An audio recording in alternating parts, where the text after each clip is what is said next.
తాడికొండ ప్రజాగళం సభలో చంద్రబాబు మాట్లాడుతున్నారు. లైవ్ ద్వారా చూద్దాం. రాష్ట్రం నుంచి పారిపోయినాయి, పరిశ్రమ కూడా వచ్చే పరిస్థితి లేదు. ఈ పిల్లలకి తీరని ద్రోహం చేశారు. ఇప్పుడు నేను అందుకే హామీ ఇచ్చాను, నేను వస్తాను, మెగా డిఎస్సి పెడతాను.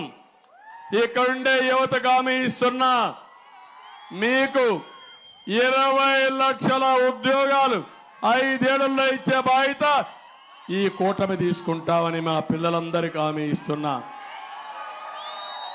ఉద్యోగం వచ్చే వరకు 3,000 రూపాయలు నిరుద్యోగ ప్రతిస్తాం, జాబ్ క్యాలెండర్ పెడతాం, ప్రభుత్వ ఉద్యోగాలు ఇస్తాం, వర్క్ ఫ్రం హోమ్ తీసుకొస్తాం. అమరావతి హైదరాబాద్ లో చాలా మంది ఎగతాళి చేశారు. ఐటీ తిండి పెడుతుందన్న వాళ్ళు ఈరోజు వాళ్ళ కొడుకులందరినీ ఐటీ చదివించి ఉద్యోగాలు చేసే పరిస్థితికి వచ్చారు. అందుకే చెప్తున్నా, మళ్ళీ అమరావతిని లేకపోతే రాష్ట్రాన్ని ఉద్యోగ కల్పనలో మన పిల్లలకు అనుకూలంగా చేస్తా. ఇక్కడ కూర్చొని ప్రపంచంలో ఏ కంపెనీలు కావాలన్నా పనిచేసే విధానానికి శ్రీకారం చుడతామని చెప్పి కూడా నేను మీకు తెలియజేస్తున్నా. వీళ్ళకే కాదు, ఇక్కడ ఉద్యోగస్తులు ఉన్నారు, ఇక్కడే సచివాలయం ఉంది, ఇక్కడే అన్ని కూడా మనకు ఇది చేశాం.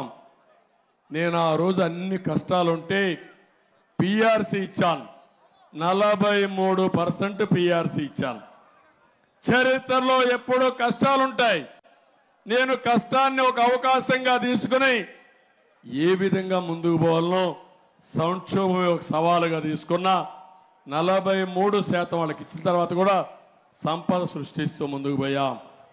ఈరోజు మీరు చూడండి, సిపిఎస్ రద్దు చేస్తా అన్నాడు. ఎన్ని హామీలు, 1-2 కాదు, పోతూ పోతూ నువ్వేమడిగినా ఆకాశమే హద్దుగా హామీలు ఇచ్చాడు. ఇప్పుడు అబద్ధాలే హద్దుగా, ఆకాశమే హద్దుగా ఇప్పుడు కూడా మాట్లాడుతున్నాడు. ఇలాంటివన్నీ కూడా చేస్తూ ముందుకు పోయే పరిస్థితికి వచ్చాడు. ఇప్పుడు ఉద్యోగస్తులు పిఆర్సీ ఇవ్వలేదు, డిఏలు లేవు, టీఏలు లేవు, అన్ని పెండింగ్ లో ఉన్నాయి. ఇంట్లో ఎవరన్నా పిల్లలు పెళ్లిళ్ళు చేసుకోవాలన్నా, ఆరోగ్య సమస్య వచ్చినా మా పోలీస్ సోదరులు ఇక్కడే ఉన్నారు. ఏం తమ్ముళ్ళు, మీ పిఎఫ్ మీకు వస్తా ఉందా అని అడుగుతున్నా, మీ డిఏ మీకు వస్తా ఉందా అని అడుగుతున్నా, మీ జీతాలు మీకు వస్తున్నాయని అడుగుతున్నా, మీరు దాచుకున్న డబ్బులు మీకు వస్తున్నాయంటున్నా. ఇప్పటికైనా మీరు మారకపోతే దేవుడు ఏం చేస్తాడో నాకైతే అర్థం కావడంలా. మీ పిల్లలు కూడా ఇక్కడే ఉన్నారు. ఈ ప్రభుత్వంలో మీ పిల్లలకు ఉద్యోగాలు వచ్చాయని మిమ్మల్ని అడుగుతున్నా, వస్తాయని నమ్మకం ఉందని మిమ్మల్ని అడుగుతున్నా. 26,000 ఉద్యోగాలు ఇస్తానని చెప్పాడా లేదా? పోలీసు ఉద్యోగాలు ఇచ్చాడా? ఇప్పటికి మీకు పని భారం పెరిగిందా లేదా? మామూలు భారం కాదు. ఆడబిడ్డల మీద పంపిస్తే విధి లేని పరిస్థితుల్లో మనసు దంపుకొని మీరు మీ డ్యూటీ చేశారు. అది చెడని తెలుసు, మీ బాధ కూడా నేను అర్థం చేసుకున్నా. ఎవరన్నా కానీ అరెస్ట్ చేయకపోతే వాళ్ళు రిజర్వ్లో పెట్టి వాళ్ళు నెలవారీగా జీతాలు కూడా రావు. అందువల్ల వీళ్ళు ఏంటంటే తప్పని పరిస్థితిలో మనల్ని అరెస్ట్ చేసి లేనిపోని ఇబ్బందులు పెట్టి వాళ్ళు కూడా మానసిక క్షోభ అనుభవించారు. వాళ్ళు మనుషులే. కొంతమంది ఉన్నారు వీళ్ళల్లో సైకోతో సమానంగా సైకో లక్షణాలు ఉన్నారు, కానీ మెజారిటీ మాత్రం మనసు చంపుకొని పనిచేశారు. ఒకరిద్దరు నేను చూసా, నా దగ్గరకు వచ్చి బోరుని ఏడ్చిన వాళ్ళని చూసా. ఏడవడం కాదు, మీరు చెప్తే ఆశ్చర్యపోతారు. ఒకరిద్దరు నా దగ్గర రావాలంటే భయపడిపోయి మారు వేషంలో వచ్చి నన్ను కలిసి బోరుమని విలపించి, సార్ మేము చెప్పకపోతే చేయకపోతే మా పిల్లల పెళ్ళిళ్ళు ఉంటే నన్ను అరెస్ట్ చేస్తారని, లేకుండా నన్ను జైల్లో పెడతా అంటే విధి లేని పరిస్థితుల్లో మేము భయపడిపోయాం. అందుకే మేము తప్పని తెలుసు, తప్పులు చేశామని బాధపడినప్పుడు నాకు అనిపించింది. మీ కంపల్షన్ నేను అర్థం చేసుకున్నా. మేము కొంతమంది దృఢ సంకల్పంతో ఉన్నాం, కానీ ఎంతమంది ఇంత దృఢ సంకల్పంతో ఉండగలుగుతామో మీరే ఆలోచించాలి. అందుకే ఇన్ని కష్టాలు వచ్చినా, అడుగు అడుగున మిమ్మల్ని అణగదొక్కినా మా వీర వనితలైతే, అమరావతి రైతు మహిళలైతే శభాష్, మిమ్మల్ని మనస్ఫూర్తిగా అభినందిస్తున్నా. ఎవరు చేయలేని పని మీరు చేశారు. అలాంటి దీంతో మనం ముందుకు పోయాం. మళ్ళా ఉద్యోగస్తులందరికీ మంచి రోజులు వస్తాయి. మీ జీతాలు పెరుగుతాయి. పోలీసులకు పనిభారం తగ్గుతుంది. జిఎఫ్ వస్తుంది, పిఏలు వస్తాయి, డిఏలు వస్తాయి.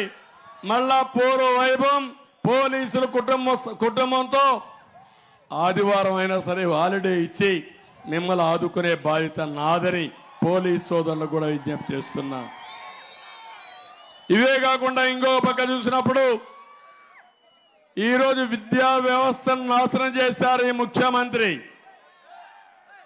నేను ఒకటే అడుగుతున్నా మిమ్మల్ని అందరినీ, ఈరోజు విద్య అంటే మానసిక వికాసం. స్కూల్ బిల్డింగ్కి రంగులు కొడితే మానసిక వికాసం వస్తుందా తమ్ముళ్ళు అని అడుగుతున్నా. తెలివి వస్తుందా అని మిమ్మల్ని అడుగుతున్నా. స్కూలుకు రంగులు కొట్టి కుర్చీలు మార్చి డబ్బులు కొట్టేశాడు. అవి కూడా సెంట్రలైజ్ చేశాడు. ఏ స్కీమ్ అయినా తీసుకోండి, అదొక పెద్ద కుంభకోణం ఈ ముఖ్యమంత్రి చేసిన పనులన్నీ. అలాంటి దుర్మార్గాలు చాలా చేశాడు. కడాన విద్యా వ్యవస్థని భ్రష్టు పట్టించాడు. నేను ఇక్కడనే విట్టు, అదే మరి ఎస్ఆర్ఎం, అమృత్ ఇలాంటి వరల్డ్ క్లాస్ ఇన్స్టిట్యూషన్స్ని, దేశంలోనే టాప్ యూనివర్సిటీని, దేశంలో అత్యున్నతమైన యూనివర్సిటీలు 10 ఉంటే 10లో 7-8 అమరావతికి రావాలి. మంచి స్కూల్స్ రావాలి, మంచి కాలేజీలు రావాలి, మంచి హాస్పిటల్ రావాలి. అమరావతి ఒక నాలెడ్జ్ హబ్గా తయారు కావాలని, నాలెడ్జ్ ఎకానమీ ఇక్కడి నుంచే ప్రారంభం కావాలని ఆలోచించాను. అవి ఎంత నాశనం చేసే పరిస్థితికి వచ్చాడు. 6 లక్షల మందికి ఫీజు ఇవ్వలేదు. పోస్ట్ గ్రాడ్యుయేట్ చదివే పిల్లల్ని, ఎస్సీ ఎస్టీ బీసీ పిల్లలకి ఫీజులు ఇవ్వకుండా, ఫీజు రియంబర్స్మెంట్ లేకుండా నష్టపోయే పరిస్థితికి వచ్చారు. ఇంటర్మీడియట్లో నేను మధ్యాహ్న భోజనం పెడితే ఇంకో పక్క మీరు చూస్తే విదేశ విద్య అంబేద్కర్ గారి పేరు పెట్టి ఇస్తే దాన్ని తీసేశారు. ఎస్సీ పిల్లలకి బెస్ట్ అవైలబుల్ స్కూల్స్ లో సీట్లు ఇస్తే అవి తీసేశాడు. ఇలాంటివి మీరు చూస్తే అనేక విధాలుగా నాశనం చేసి మొత్తం ఇష్టానుసారంగా చేశాడు. విద్యా వ్యవస్థని చేశాడు. ఆరోగ్య వ్యవస్థ భ్రష్టు పట్టించాడు. ఈరోజు మీరు ఒకసారి చూడండి, అన్ని వ్యవస్థలు దెబ్బతిన్నాయి. నేను అందుకే మీ అందరినీ కోరుతున్నా, మళ్ళీ రాష్ట్రాన్ని బాగు చేయాలంటే చాలా కష్టం ఉంది, అయినా కూడా సంకల్పం ఉంది, దృఢమైన సంకల్పం ఉంది. సంక్షోభం ఒక అవకాశం. ఈ రాష్ట్రాన్ని బాగు చేయడానికి మీరు సిద్ధంగా ఉన్నారా అని మిమ్మల్ని అడుగుతున్నా. సహకరిస్తారా అని మిమ్మల్ని అడుగుతున్నా. నాశనం అయిపోయిన వ్యవస్థల్ని మళ్ళీ పునర్నిర్మాణం చేయాలి. ఒక్క రోడ్లు చూశారా తల్లి ఎట్లున్నాయో?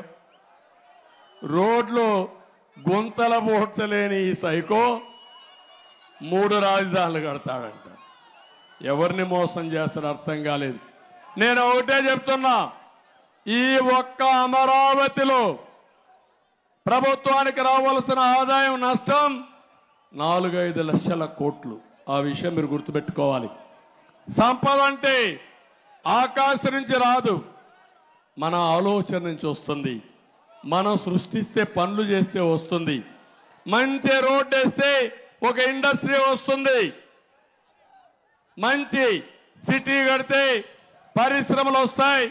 అదే సమయంలో యూనివర్సిటీలు వస్తాయి, కాలేజీలు వస్తాయి, కన్స్ట్రక్షన్ జరుగుతుంది.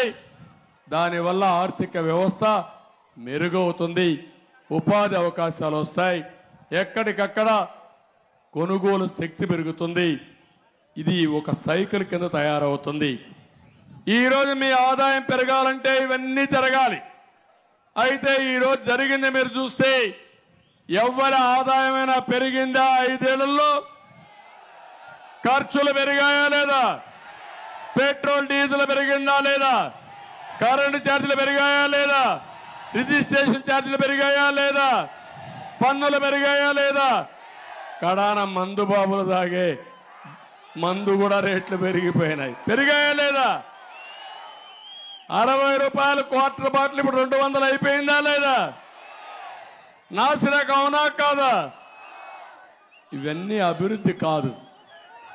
ఆ విషయమే చెప్తున్నా.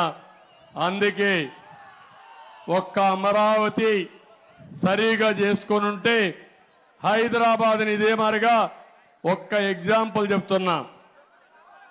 హైదరాబాద్లో 95లో నేను ప్రారంభించినప్పుడు హైటెక్ సిటీ ప్రాంతంలో ఎకరా ₹1,00,000. దానికి రోడ్డు కూడా లేదు, మట్టి రోడ్డు, కారు పోదు. అయితే మట్టి రోడ్డు కాబట్టి జీప్ పోయేది. అలాంటి ప్లేస్లో హైటెక్ సిటీ కట్టిన తర్వాత ఇప్పుడు ఎంత తెలుసా ఎకరా విలువ? 100 కోట్లు అవునా కాదా తమ్ముళ్ళు? మిమ్మల్ని అడుగుతున్నా.